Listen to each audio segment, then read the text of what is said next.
Selamat datang kembali di program spesial malam ini Ecovity News bersama saya, Nuwa Kolomet, yang akan menemani Anda hingga akhir acara hari ini. Pemirsa, di era digital seperti saat ini, seluruh aktivitas keuangan dilakukan dengan hanya melalui genggaman tangan. Mulai dari pembayaran pembelanjaan, transfer dana, hingga pelunasan berbagai tagihan rumah tangga. Salah satu layanan yang paling sering digunakan oleh masyarakat Indonesia adalah e-wallet atau dompet digital. Tentunya dari seluruh kemudahan yang ada, muncul banyak pertanyaan dari masyarakat.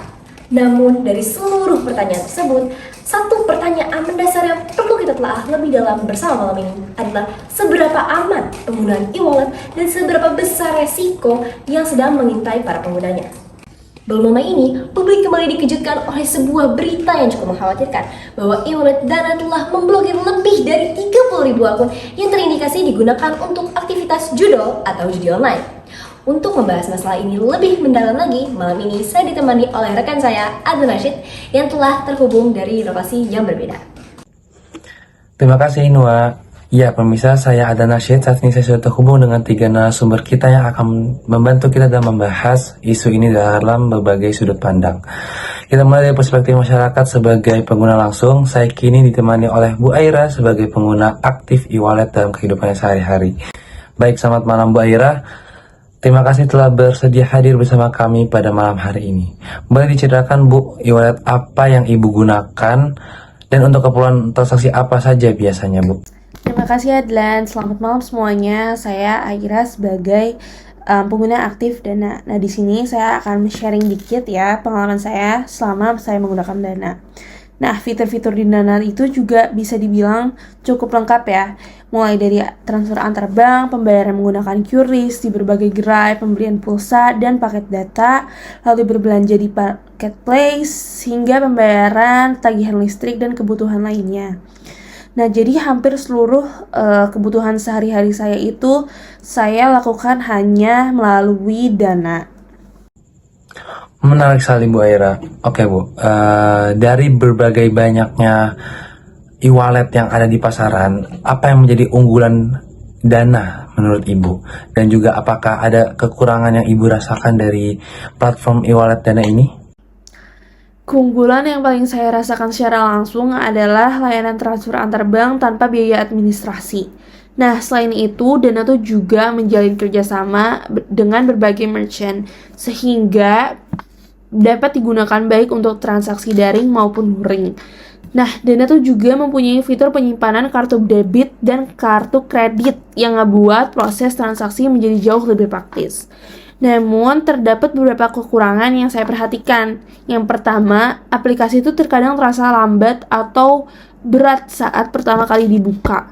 Yang kedua, layanan pelanggan yang tersedia itu masih sangat didominasi oleh sistem otomatis berbasis robot. Sehingga ketika pengguna menghadapi kendala yang cukup serius, proses mendapatkan bantuan dari petugas secara langsung membutuhkan waktu yang lebih lama. Begitu. Catatan yang sangat relevan Bu Aira, terima kasih. Adlan, berkaitan dengan fitur-fiturnya, dari pengalaman Bu Aira, fitur apa yang paling sering digunakan oleh masyarakat sehari-hari? Yang paling sering saya gunakan adalah QRIS karena saat ini hampir seluruh tempat dari warung-warung kecil, minimarket, dan pusat perbelanjaan telah menyediakan fasilitas tersebut. Nah, di samping itu juga transfer antar bank serta pembelian data dan pembelian pulsa menjadi salah satu fitur yang paling saya sering gunakan juga. Nah, menurut saya, alasan Dana banyak diminati itu adalah karena aplikasi ini terasa praktis, memiliki fitur keamanan yang memadai dan menawarkan banyak promo serta voucher yang tentunya sangat membantu pengguna dalam menghemat pengeluaran. Satu topik yang menarik untuk kita dalami lebih lanjut adalah relevansi e-wallet bagi generasi muda, khususnya para pelajar. Adlan, boleh kita eksplorasi lebih jauh? Tentu, Nuwa. Baik pemirsa, untuk kita melihat bagaimana e-wallet digunakan di kalangan pelajar, kini kita telah terhubung dengan Nea sebagai siswa SMA yang juga merupakan pengguna aktif e-wallet dalam kesehariannya. Boleh diceritakan Nea, e-wallet apa yang kamu gunakan dan biasanya digunakan untuk keperluan apa saja? Selamat malam Kak Adlan, terima kasih atas kesempatannya. Saya biasanya menggunakan Dana untuk transaksi sehari-hari saya. Biasanya saya gunakan untuk membayar makanan-makanan yang saya beli di sekolah menggunakan QRIS. Lalu, saya juga membeli paket data melalui Dana dan juga saya sering membeli barang-barang di marketplace online lalu saya membayarnya menggunakan Dana. Menarik ya Kak. Oke, dari pengalaman kamu sebagai pelajar, menurut kamu apa yang membuat e-wallet seperti Dana ini banyak digunakan di kalangan siswa? Kalau menurut aku pribadi, karena praktis dan cepat sih Kak. Sekarang di banyak tempat, apalagi di lingkungan sekolah, banyak yang menggunakan transaksi digital. Jadi kita nggak perlu bawa uang tunai banyak-banyak tuh Kak. Kita tinggal scan dari HP kita aja. Menarik sekali. Lalu, apakah penggunaan e-wallet ini juga memberikan dampak kepada cara Anda mengatur keuangan Anda sehari-hari? Betul, itu poin yang paling penting. Nah, apakah menurut kamu e-wallet membantu dalam mengelola uang jajan? Iya Kak, sangat membantu karena ada fitur riwayat transaksi. Jadi saya bisa melihat pengeluaran saya setiap harinya. Dari situ saya bisa lebih sadar akan pengeluaran saya dan bisa mengatur supaya saya tidak boros. Baik, terima kasih. Dari apa yang telah disampaikan membuktikan bahwa e-wallet bukan hanya membantu dalam memudahkan transaksi, tetapi juga membantu dalam membuat sebuah kebiasaan finansial yang lebih baik sejak usia dini. Namun pemirsa, di balik seluruh kemudahan tersebut, tentunya terdapat resiko yang perlu kita waspadai bersama.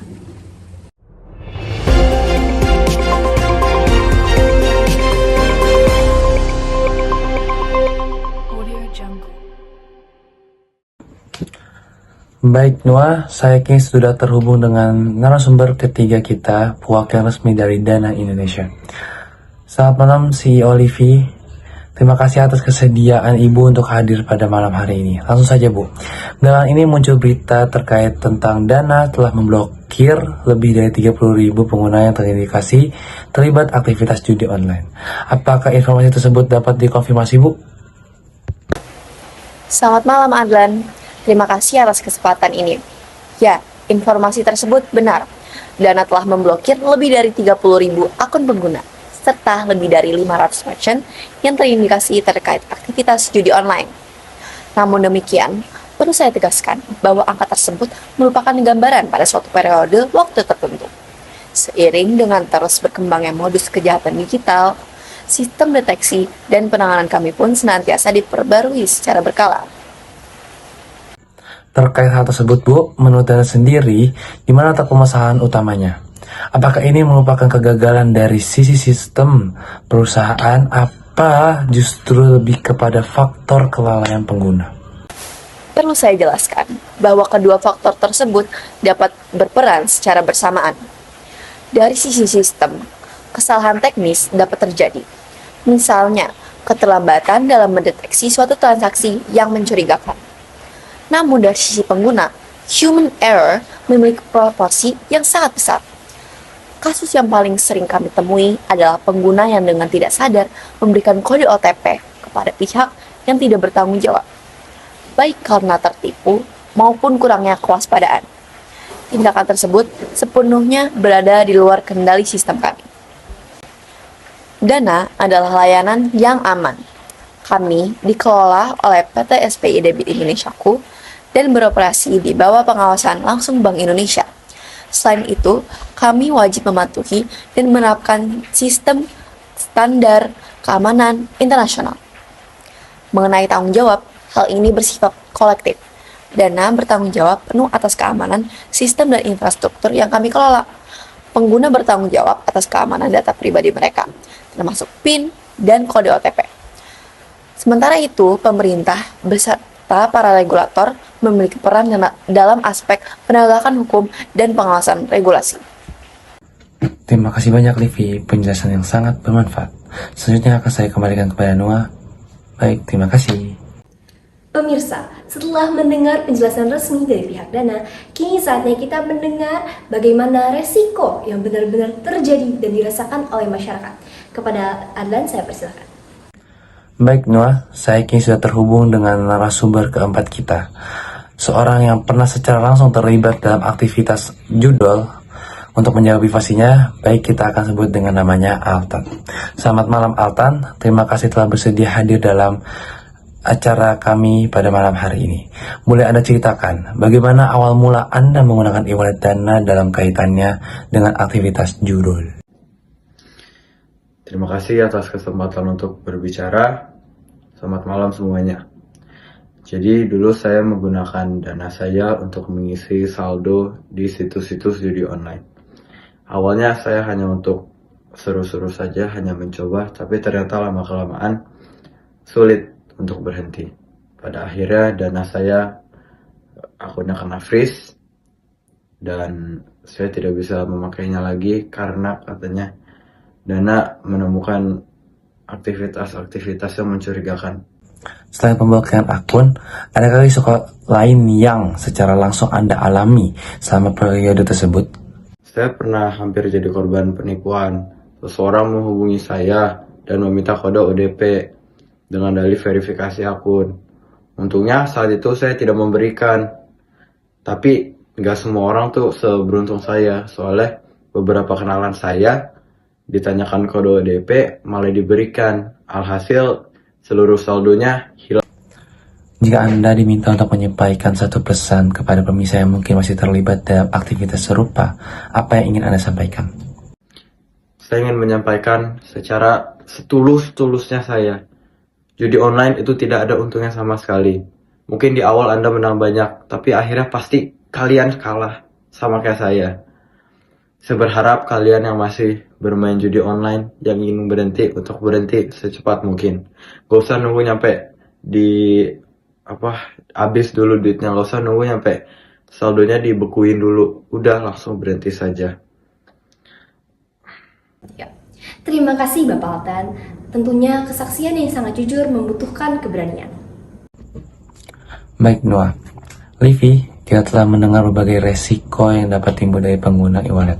Langkah-langkah konkret apa yang telah dilakukan Dana sebagai respon atas permasalahan ini? Sejumlah langkah telah kami ambil secara aktif. Pertama, kami memiliki fitur Dana Protection yang secara khusus dirancang untuk mendeteksi dan mencegah transaksi yang mencurigakan.